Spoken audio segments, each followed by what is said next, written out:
Hi friends, welcome to my YouTube channel. My name is Lakshmi. ಇವತ್ತಿನ recipe ಬಂದು ಆರೋಗ್ಯಕರವಾದ ರಾಗಿ ಮತ್ತು ಶೇಂಗಾ ಮತ್ತು ಸೀಡ್ಸ್ ಹಾಕಿ ಮಾಡಿರೋವಂಥ ಲಡ್ಡು. ಈಗ ನೋಡಿ ಫ್ರೆಂಡ್ಸ್, ಒಂದು 50 ಗ್ರಾಮ್ ಅಷ್ಟು ಕಡಲೆಕಾಯಿ ಬೀಜ ತೊಗೊತಿದ್ದೀನಿ. ಇದನ್ನು ಲೈಟಾಗಿ ಹುರ್ಕೋಬೇಕಾಗುತ್ತೆ. ಈ ಥರ ಹುರಿದು ಮತ್ತು ಈ ಸಿಪ್ಪೆ ಎಲ್ಲ ತೆಗಿಬೇಕು. ಮತ್ತು ಇದು ಬಂದು ಕುಂಬಳಕಾಯಿ ಬೀಜ, ಇದು ಸಹ ಸ್ವಲ್ಪ ಫ್ರೈ ಮಾಡ್ಕೊಳ್ಳೋಣ. ಸೀಡ್ಸ್ ಎಲ್ಲ ಹಾಕೋದ್ರಿಂದ ತುಂಬಾ ಹೆಲ್ದಿ ಬೆನಿಫಿಟ್ ತುಂಬ ಸಿಗುತ್ತೆ. ಮತ್ತು ಎಳ್ಳು ಹಾಕ್ಕೊತಿದ್ದೀನಿ 50 ಗ್ರಾಮ್ ಅಷ್ಟು.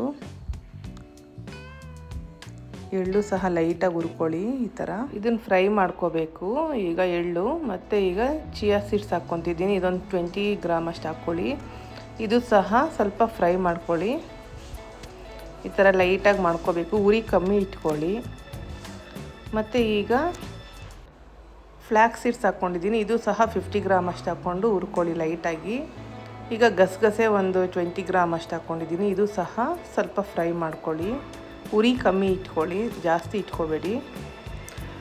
ಮತ್ತು ಈಗ ಇದು ಹುಚ್ಚೆಳ್ಳು ಅಂತ, ಇದು ಹಳ್ಳಿ ಕಡೆ ಎಲ್ಲ ತುಂಬ ಜನ ಯೂಸ್ ಮಾಡ್ತಾರೆ, ಪಲ್ಯಕ್ಕೆಲ್ಲ ತುಂಬ ಯೂಸ್ ಮಾಡ್ತಾರೆ, ಚೆನ್ನಾಗಿರುತ್ತೆ ಇದು. ಇದು ಸಹ 50 ಗ್ರಾಮ್ ಅಷ್ಟು ಹಾಕ್ಕೊಂಡು ಹುರ್ಕೋಬೇಕಾಗುತ್ತೆ. ಈಗೆಲ್ಲ ಮಿಕ್ಸ್ ಇರೋವಂಥ ಸೀಡ್ಸ್ನ ನಾನು ಗ್ರೈಂಡ್ ಮಾಡ್ಕೊತಾ ಇದ್ದೀನಿ. ನೋಡಿ, ಈ ಥರ ಮಿಕ್ಸಿ ಜಾರ್ಗೆ ಹಾಕ್ಕೊಳ್ಳೋಣ. ತುಂಬ ಜಾಸ್ತಿ ಬೇಡ, ಮೀಡಿಯಮಾಗಿ ಮಾಡ್ಕೊಳ್ಳಿ. ಅದು ಬಾಯಿಗೆ ಸಿಗಬೇಕು ತಿನ್ನೋದಕ್ಕೆ, ಆ ಥರ ಚೆನ್ನಾಗಿರುತ್ತೆ ಅದು. ಆ ಥರ ಇದ್ದಾಗ ನೋಡಿ ಫ್ರೆಂಡ್ಸ್, ಈ ಥರ ಗ್ರೈಂಡ್ ಮಾಡ್ಕೋಬೇಕೀಗ. ಗ್ರೈಂಡ್ ಆಯ್ತಿದು. ಮೀಡಿಯಮಾಗಿ ಮಾಡ್ಕೋಬೇಕು, ತುಂಬ ನುಣ್ಣಗೆ ಬೇಡ. ಈಗ ಚಿಯಾ ಸೀಡ್ಸು ಮತ್ತು ಕಡಲೆಕಾಯಿ ಬೀಜ ಹಾಕ್ಕೊತಿದ್ದೀನಿ. ಇದು ಸಿಪ್ಪೆ ಎಲ್ಲ ತೆಗೆದಿಟ್ಕೊಂಡಿದ್ದೀನಿ. ಇದು ಅಷ್ಟೇ ಮೀಡಿಯಮಾಗಿ ಗ್ರೈಂಡ್ ಮಾಡ್ಕೋಬೇಕು, ತುಂಬ ಪುಡಿ ಬೇಡ. ಈ ಥರ ಖರ್ಜೂರ ಒಂದು 100 ಗ್ರಾಮ್ ತೊಗೊತಿದ್ದೀನಿ. ಇದು ಬೀಜ ಎಲ್ಲ ತೆಗೆದಿದ್ದೀನಿ. ಇದನ್ನು ಸಹ ನಾವು ಗ್ರೈಂಡ್ ಮಾಡ್ಕೋಬೇಕು. ಮಾಡ್ಕೊಂಡಾಗ ಸ್ವಲ್ಪ ಸ್ಮೂತ್ ಆಗುತ್ತೆ ಮತ್ತು ನಮಗೆ ಅದರಲ್ಲಿ ಮಿಕ್ಸ್ ಮಾಡೋದಕ್ಕೂ ಚೆನ್ನಾಗಿರುತ್ತೆ. ಇದು ಸ್ವಲ್ಪ ಗ್ರೈಂಡ್ ಮಾಡ್ಕೊಳ್ಳೋಣ. ಆಗಿದೆ. ಈಗ ಸ್ವಲ್ಪ ಒಂದು ಬೌಲಷ್ಟು ಹಾಕ್ಕೊಂಡಿದ್ದೀನಿ. ಸ್ವಲ್ಪ ನೀರು ಹಾಕ್ಕೊಂಡು ಇದನ್ನು ಸ್ವಲ್ಪ ಬಿಸಿ ಮಾಡ್ಕೋಬೇಕು ಚೆನ್ನಾಗಿ. ಸ್ವಲ್ಪ ಪಾಕ ಬರಬೇಕು, ಲೈಟ್ ಪಾಕ, ಜಾಸ್ತಿ ತುಂಬ ಡಾರ್ಕ್ ಆಗಬೇಡ, ಲೈಟಾಗಿ ಬರಬೇಕು ಪಾಕ. ಮತ್ತು ಈಗ ರಾಗಿ ಹಸಿಟ್ಟು ತೊಗೊತಿದ್ದೀನಿ. ಇದು 1 ಕಪ್ ಅಷ್ಟು ತೊಗೊಂಡಿದ್ದೀನಿ. ಒಂದು 1/4 kg ಅಷ್ಟು ರಾಗಿ ಹಸಿಟ್ಟಿದೆ. ಇದನ್ನು ಸ್ವಲ್ಪ ಲೈಟಾಗಿ ಫ್ರೈ ಮಾಡ್ಕೊಳ್ಳೋಣ. ಸ್ವಲ್ಪ ತುಪ್ಪ ಹಾಕ್ಕೊಂಡು ಮಾಡಿಕೊಂಡ್ರೆ ಇನ್ನೂ ಚೆನ್ನಾಗಿರುತ್ತೆ ಸ್ಮೆಲ್ಲೆಲ್ಲ. ತುಂಬ ಹೆಲ್ದಿ ರೆಸಿಪಿ ಇದು. ಹೊರಗಡೆ ನಾವು ತಿನ್ನೋ ಸ್ವೀಟ್ಗಿಂತ ನಾವು ಈ ಥರ ಮನೇಲಿ ಮಾಡ್ಕೊಂಡು ತಿನ್ನೋದ್ರಿಂದ ತುಂಬಾ ಹೆಲ್ದಿ ಇದು. ರಾಗಿ ಅಂತೂ, ರಾಗಿಯಲ್ಲಿ ತುಂಬಾ ಇರುತ್ತೆ ಖನಿಜಾಂಶಗಳು, ಕ್ಯಾಲ್ಶಿಯಂ ಅಂತೂ ತುಂಬ ಇರುತ್ತೆ.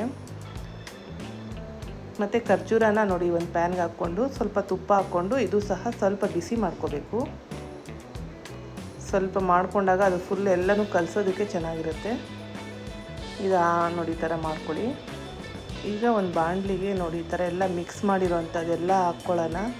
ಅದು ಗ್ರೈಂಡ್ ಮಾಡಿ ಇಟ್ಕೊಳ್ಳೋ ಸೀಡ್ಸು ಮತ್ತು ಕಡಲೆ ಬೀಜ ಮತ್ತು ಚಿಯಾ ಸೀಡ್ಸು ಮತ್ತು ರಾಗಿ ಹಸಿಟ್ಟು ಫ್ರೈ ಮಾಡಿರೋವಂಥದ್ದು, ಅಂದರೆ ಸ್ವಲ್ಪ ಹುರ್ಕೊಂಡಿರೋವಂಥ ರಾಗಿ ಹಸಿಟ್ಟು ಸಹ ಅದಕ್ಕೆ ಮಿಕ್ಸ್ ಮಾಡೋಣ. ಈಗ ಲಡ್ಡುಗೆ ನಾವು ಏನೇನು ಬೇಕೆಲ್ಲ ಹಾಕಿ ಅದನ್ನು ಮಿಕ್ಸ್ ಮಾಡಬೇಕು. ಈಗೆಲ್ಲನೂ ಹಾಕ್ಕೊಂಡಿದ್ದೀನಿ ಇದಕ್ಕೆ. ಇವಾಗ ನೆಕ್ಸ್ಟ್ ಬಂದು ಇದು ಖರ್ಜೂರ ಹಾಕ್ಕೊತಿದ್ದೀನಿ. ಇದು ಸ್ವಲ್ಪ ಬಿಸಿ ಮಾಡಿದ್ದೀನಿ, ಸ್ವಲ್ಪ ಬಿಸಿ ಬಿಸಿ ಇರುತ್ತೆ.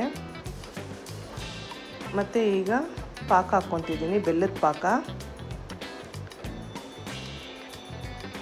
ಈಗ ತುಪ್ಪನೂ ಸಹ ಹಾಕ್ಕೊಳ್ಳೋಣ. ಒಂದು 50 ಗ್ರಾಮ್ ಅಷ್ಟು ತುಪ್ಪ ತೊಗೊಂಡಿದ್ದೀನಿ ನಾನು ಇದಕ್ಕೆ. ಈಗ ಸ್ವಲ್ಪ ದ್ರಾಕ್ಷಿ ಹಾಕ್ಕೊತಿದ್ದೀನಿ, ಟೇಸ್ಟಿಗೆ ಚೆನ್ನಾಗಿರುತ್ತೆ ದ್ರಾಕ್ಷಿ. ನಾನು ಇದಕ್ಕೆ ಬಾದಾಮಿ, ಗೋಡಂಬಿ, ಆ ಥರ ಎಲ್ಲ ಯೂಸ್ ಮಾಡಿಲ್ಲ. ನೋಡಿ ಈ ಥರ ಸ್ವಲ್ಪ ಈ ಥರ ಬಿಸಿ ಬಿಸಿ ಹಾಕ್ಕೊಂಡ್ರೆ ಸ್ವಲ್ಪ ರಾಗಿಗೆಲ್ಲ ಚೆನ್ನಾಗಿ ಹಿಡಿಯುತ್ತೆ. ಇದು ತುಂಬಾ ಟೇಸ್ಟಿಯಾಗಿರುತ್ತೆ ಫ್ರೆಂಡ್ಸ್. ಮಾಡಿ, ಸಮ್ಮರಲ್ಲಿ ಅಂತೂ ಎಲ್ಲರಿಗೂ ಇಷ್ಟ ಆಗುವಂಥ ರೆಸಿಪಿ ಇದು. ಮಕ್ಕಳು ಸಹ ತಿನ್ಬೋದು, ಲೇಡೀಸ್ ಸಹ ತುಂಬ ಒಳ್ಳೆಯದು. ಮತ್ತು ಸ್ವಲ್ಪ ಏಲಕ್ಕಿ ಪೌಡರ್ ಹಾಕ್ಕೊತಿದ್ದೀನಿ. ಎಲ್ಲನೂ ಈ ಥರ ಹಾಕ್ಕೋಬೇಕಾಗುತ್ತೆ. ನೋಡಿ ಈ ಥರ ಎಲ್ಲ ಹಾಕಿ ಸ್ವಲ್ಪ ಮಿಕ್ಸ್ ಮಾಡಿ, ಬಿಸಿ ಇರುತ್ತೆ ಅದರಿಂದ ನಾನು ಈ ಥರ ಮಾಡ್ತಿದ್ದೀನಿ. ಒಂದು ಚೌಟಲ್ಲಿ ಎಲ್ಲನೂ ಸ್ವಲ್ಪ ಮಿಕ್ಸ್ ಮಾಡ್ಕೋಬೇಕು. ಆಮೇಲೆ ಸ್ವಲ್ಪ ಕೈಯಲ್ಲಿ ಮಾಡ್ಕೊಳ್ಳಿ, ನಿಮಗೆ ಕಂಫರ್ಟಬಲ್ ಆಗುತ್ತೆ. ಬಿಸಿ ಎಲ್ಲ ಅಷ್ಟೇ ಸ್ವಲ್ಪ ಆರಿರುತ್ತೆ. ನೋಡಿ ಈ ಥರ. ಇದಕ್ಕೆ ಇನ್ನೂ ಸ್ವಲ್ಪ ಬೆಲ್ಲದ ಪಾಕ ಹಾಕ್ಕೋಬೇಕು, ಆವಾಗ ಅದು ಸರೋಗುತ್ತೆ. ನೋಡಿ ಈ ಥರ ಇನ್ನು ಸ್ವಲ್ಪ ಬೆಲ್ಲದ ಪಾಕ ಹಾಕ್ಕೋಬೇಕಾಗುತ್ತೆ, ಸ್ವಲ್ಪ ಬಿಸಿ ಮಾಡಿ. ಅದು ಸಹ ಎಲ್ಲ ಮಿಕ್ಸ್ ಮಾಡಿ. ಇಷ್ಟು ಈಸಿಯಾಗಿ ಮಾಡ್ಕೊಳ್ಳೋವಂಥ ಸ್ವೀಟ್ ಇದು, ಮತ್ತು ತುಂಬಾ ಟೇಸ್ಟಿಯಾಗಿರುತ್ತೆ, ಹೆಲ್ದಿಯಾಗಿರುತ್ತೆ. ನೋಡಿ ಫ್ರೆಂಡ್ಸ್, ಈ ಥರ ಲಡ್ಡು ಥರ ಮಾಡ್ಕೋಬೇಕು. ಆಲ್ರೆಡಿ ಆಗಿದೆ ಇದು. ಈ ರೆಸಿಪಿ ನಿಮಗೆ ತುಂಬಾ ಇಷ್ಟ ಆಗುತ್ತೆ. ಮನೇಲಿ ಮಕ್ಕಳಿಗೆಲ್ಲ ಮಾಡಿಕೊಡಿ, ತುಂಬ ಟೇಸ್ಟಿಯಾಗಿರುತ್ತೆ, ಚೆನ್ನಾಗಿರುತ್ತೆ. ನೋಡಿ ಫ್ರೆಂಡ್ಸ್, ಆಗಿದೆ. ಈ ವಿಡಿಯೋ ನಿಮಗೆ ಇಷ್ಟ ಆಗಿದ್ದರೆ ಲೈಕ್ ಮಾಡಿ, ಶೇರ್ ಮಾಡಿ ಮತ್ತು ಸಬ್ಸ್ಕ್ರೈಬ್ ಮಾಡ್ಕೊಳ್ಳಿ friends. Thank you so much.